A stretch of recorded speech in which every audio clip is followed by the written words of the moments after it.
حملہ کونیا مارچ 1248۔ احمق بیوقوف پاگل کہیں کے، میں نے کتنی بار انہیں سمجھایا کہ میرے آگے پیچھے مت رہا کرو۔ میں نے انہیں اس بات پر قائل کرنے کی کوشش کی کہ میں تنہا اور اپنی مرضی سے کام کرنا پسند کرتا ہوں، اور مجھے اس بات سے شدید نفرت ہے کہ میرا موکل میرے کام میں دخل اندازی کرے۔ مگر یہ لوگ باز نہ آئے۔ ان کا کہنا ہے کہ وہ درویش ماروائی طاقت رکھتا ہے، لہٰذا وہ اپنی آنکھوں سے اس کی لاش دیکھ کر اپنی تسلی کرنا چاہتے ہیں۔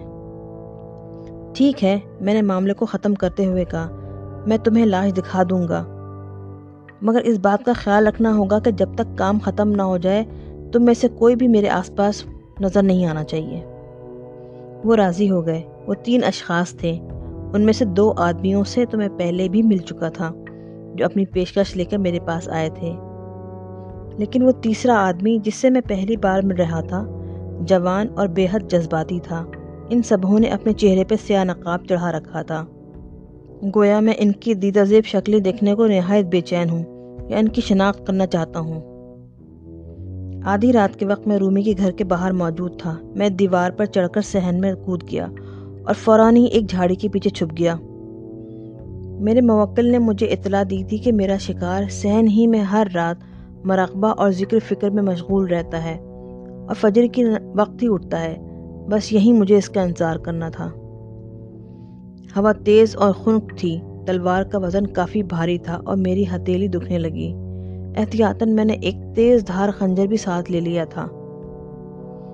چاند کے گرد ایک نیلا ہالہ چھایا ہوا تھا، کہیں دور سے مختلف جانوروں کی آوازیں بھی آ رہی تھیں۔ میں ہمت کر کے اپنی جگہ پر کھڑا رہا۔ نہ معلوم کتنی دیر گزر گئی، میری پلکیں بوجھل ہونے لگی اور مجھے جمائی پر جمائی آنے لگی۔ تصور میں ان اشخاص کو دیکھ رہا تھا جن کو میں اب تک قتل کر چکا تھا۔ خوف اندیشوں نے مجھے گھیر لیا۔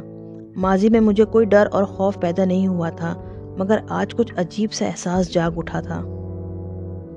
اپنے آپ کو تازہ دم رکھنے کے لیے میں نے چند گیت دل ہی دل میں دہرائے، مگر یہ حربہ بھی کسی کام نہ آیا۔ میں نے گھر کے پچھلے دروازے پر نظر جما دی اور سرگوشی کی، باہر نکل آؤ شمس، میں کافی دیر سے تمہارا انتظار کر رہا ہوں، جلدی سے شہر میں آ جاؤ۔ کوئی آواز نہیں آئی اور نہ کوئی حرکت ہوئی، کچھ بھی نہیں تھا، اور فوراً ہی بارش شروع ہو گئی۔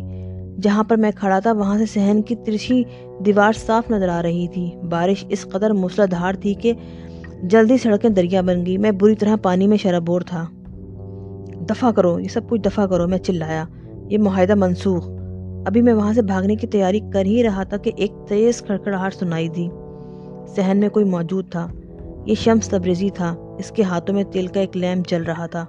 وہ سیدھا میری طرف بڑھا اور اس جھاڑی سے چند قدم پہلے رک گیا جہاں میں چھپا ہوا تھا۔ آج کی رات تو بڑی ہی حسین رات ہے، اس نے کہا۔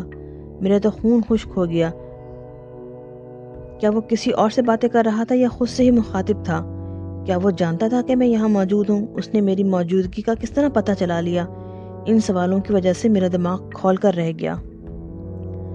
اس کے بعد ایک اور خیال نے میرے ذہن میں سر اٹھایا، اتنی تیز ہوا اور بارش میں یہ لیمپ کیوں جل رہا ہے؟ یہ سوال سوچتے ہی میرے بدن پہ لرزہ طاری ہو گیا۔ شمس کے بارے میں بہت سی باتیں گردش میں تھیں، مثلاً یہ کہ وہ کالے جادو کا ماہر ہے۔ لوگ کہتے ہیں کہ اچھے بھلے انسان کو آن ہی آن میں رینگتا ہوا گدھا بنا دیتا ہے، یا اس کے کپڑے اندھی چمگادڑ بن کر اس کے گرد اڑنے لگتے ہیں اور وہ آدمی اپنے گناہوں کے اعتراف کرنے پہ مجبور ہو جاتا ہے۔ اگرچہ مجھے ان باتوں پر شروع سے اعتقاد نہ تھا، لیکن جلتی ہوئی لالٹین کا جادو تو میرے سامنے ہی تھا۔ میں سر سے پیر تک تھر تھر کانپ رہا تھا۔ شمس نے لیمپ ایک طرف رکھا اور گویا ہوا۔ اس شخص نے مجھے یہ سبق سکھایا کہ ہر چیز کا ایک وقت ہوتا ہے۔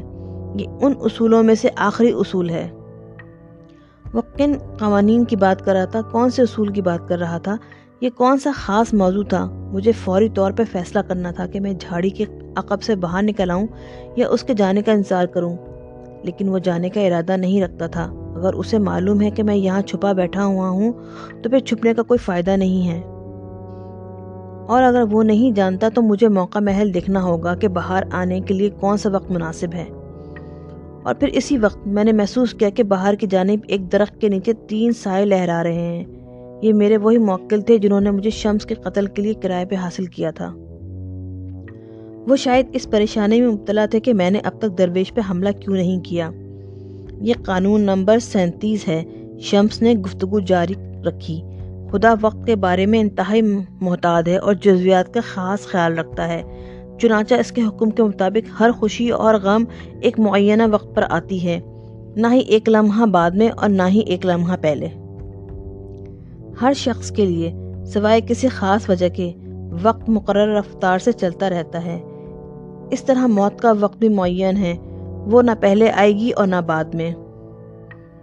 اب مجھے یقین ہو گیا کہ وہ براہ راست مجھ سے ہی مخاطب تھا۔ اسے میری موجودگی کا علم تھا، بلکہ صحن میں قدم رکھنے سے قبل ہی اسے معلوم ہو چکا تھا۔ میرا دل تیزی سے دھڑکنے لگا۔ ہوا نے مجھے اپنے گھیرے میں لے لیا۔ اب چھپنے کا کوئی فائدہ نہیں تھا۔ یہ فیصلہ کرتے ہی میں کھڑا ہو گیا اور آہستہ آہستہ باہر نکل آیا۔ بارش جس طرح اچانک شروع ہو گئی تھی اسی طرح اچانک رک گئی اور ایک سکون سا چھا گیا۔ ہم دونوں ایک دوسرے کے بالمقابل کھڑے تھے، شکاری اور شکار۔ ایک دوسرے سے ناواقفیت کے باوجود ہر چیز حسب معمول تھی، بالکل پرسکون۔ میں نے اپنی تلوار نکالی اور اپنی پوری قوت سے حملہ کیا۔ درویش تیزی سے نیچے جھک گیا اور اس نے میرا وار خالی کر دیا۔ مجھے امید نہیں تھی کہ اس قد و قامت کا آدمی اس قدر پھرتی بھی دکھا سکتا ہے۔ میں دوبارہ تلوار سیدھی کر کے حملہ کرنے ہی والا تھا کہ اچانک اندھیرے میں تیزی سے کوئی حرکت ہوئی اور نہ جانے کہاں سے 6 آدمی نمودار ہوئے اور درویش پر نیزے اور برچھی سے حملہ کر دیا۔ یقیناً میرے موکل اپنے دوستوں کو لے کر آ گئے تھے تاکہ میری ناکامی کی صورت میں اپنی کارگزاری دکھا سکیں۔ یہ دلچسپ مقابلہ دیکھنے کے لائق تھا۔ حملہ وار زمین پہ گرتے اٹھتے اور پھر گرتے پڑتے رہے۔ ان کے برچھے اور نیزے بھی ٹکڑے ٹکڑے ہو گئے۔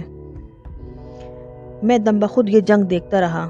میں نے زندگی میں کبھی اپنے شکار کو ایسے لازوال مقابلہ کرتے ہوئے نہیں دیکھا تھا۔ مجھے اپنے موکلوں پر سخت طیش آ رہا تھا۔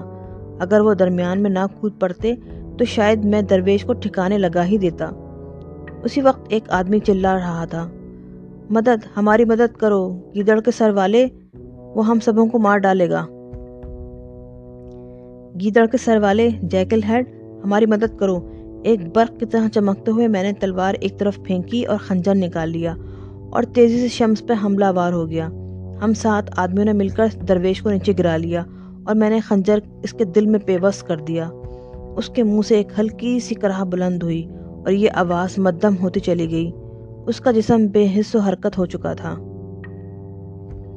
ہم لوگوں نے مل کر اس کی لاش کو اٹھایا۔ حیرت انگیز طور پر وہ بے حد ہلکی تھی اور ایک کنویں میں پھینک دیا۔ دم لینے کے بعد ہم چند لمحے رکے اور انتظار کرتے رہے کہ اس کے جسم کے گرنے کی آواز آئے گی، اور ہم انتظار کرتے ہی رہ گئے۔ یہ آواز نہیں آئی۔ یہ کیا مصیبت ہم نے مول لے لی ہے؟ ان میں سے ایک چلا اٹھا۔ کیا وہ پانی میں نہیں گرا؟ یہ بات تو یقینی ہے کہ وہ پانی میں ہی گرا ہے، دوسرے نے تبصرہ کیا۔ ہم سب ہیبت اور دہشت میں مبتلا تھے۔ ہو سکتا ہے کہ کنویں میں کوئی سریا وغیرہ نکلا ہوا ہو جس میں وہ پھنس گیا ہو، تیسرے نے اپنی رائے پیش کی۔ اس خیال نے لوگوں کو متوجہ کیا، لیکن ہم میں سے کسی کی ہمت نہ پڑی کہ کنویں میں جھانک کر اپنے شک کی تصدیق کر لیں۔ نہ جانے ہم کتنی دیر وہاں کھڑے رہے اور ایک دوسرے سے آنکھیں چار کرنے سے گریز کرتے رہے۔ صبح کی روشنی طلوع ہو رہی تھی، مکان کا دروازہ کھلا ہوا تھا اور میں نے ایک شخص کو باہر آتے ہوئے دیکھا۔ میں نے فوراً ہی پہچان لیا، وہ مولانا رومی تھے۔ تم کہاں ہو؟ انہوں نے پوری قوت سے آواز دی۔ کیا تم یہیں کہیں موجود ہو شمس؟ یہ نام سن کر ہم تینوں بھاگ کھڑے ہوئے۔ وہ 6 کی 6 دیوار عبور کر کے کہیں غائب ہو گئے۔ میں وہیں کھڑے ہو کر اپنا خنجر تلاش کرنے لگا۔